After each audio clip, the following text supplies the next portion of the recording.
मैं हमेशा से इस बात को मानता हूं कि क्रिमिनल इन्वेस्टिगेशन होता है। उसमें अगर आप किसी बाहरी शक्ति के द्वारा इंटरफेयर कराने की कोशिश कर रहे हैं तो आपने जो आस्था ली है माननीय मुख्यमंत्री भारत के संविधान और कानून के प्रति आस्था की, उसको आप छुटला रहे हैं। और ये क्रिमिनल इन्वेस्टिगेशन है, कोई स्वतंत्रता संग्राम का कोई मुकदमा नहीं है जिसमें आप इतना हाई ग्राउंड लेने की कोशिश कर रहे हैं। और क्या जाहिर करवा रहे हैं आप अपने कार्यकर्ताओं के जरिए जो तीर धनुष और गड़ा से लेकर मुख्यमंत्री आवास तक पहुंच गए हैं।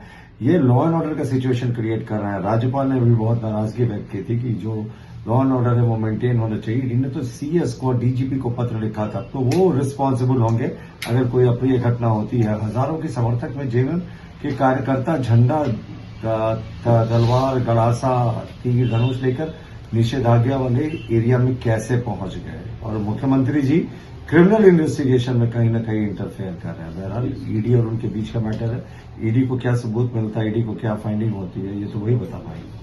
अब उनके ही मुख्यमंत्री ने जो शपथ ली थी वो कहा था, मैं हेमंत सोरेन का ईश्वर की शपथ लेता हूं, सत्य ज्ञान से प्रतिष्ठा करता हूं और मैं ईश्वर विधि के द्वारा स्थापित भारत के संविधान की रक्षा करूंगा। आज उन्हीं के कार्यकर्ता कह रहे हैं वो रक्षा नहीं करेंगे। तो ये दिखाता है ना, power corrupts and absolute power corrupts absolutely. तो सत्ता सर चढ़कर बोल रही है।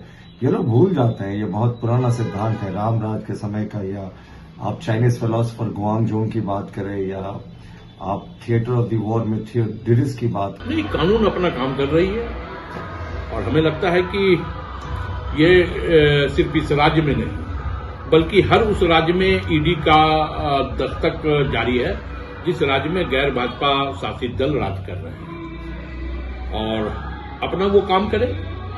हमारी प्रतिबद्धता जनता के साथ है, हम जनता को केंद्र बिंदु में रख करके काम कर रहे हैं और महागठबंधन की सरकार विकास को लेकर के एक नया आयाम खींचने में लगी हुई है, तो हम उस रास्ते आगे बढ़ रहे हैं।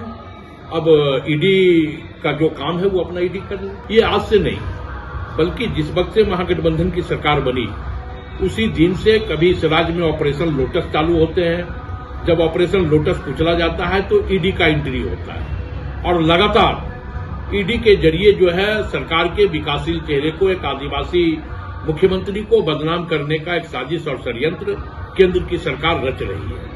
तो मुकम्मल इसका जवाब 2024 में राज्य की जनता फिर से एक बार भारतीय जनता पार्टी को देने का काम करेगी।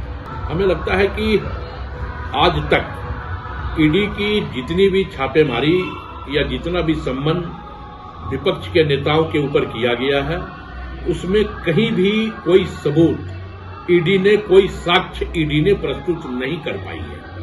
तो इस मामले में भी वही होगा।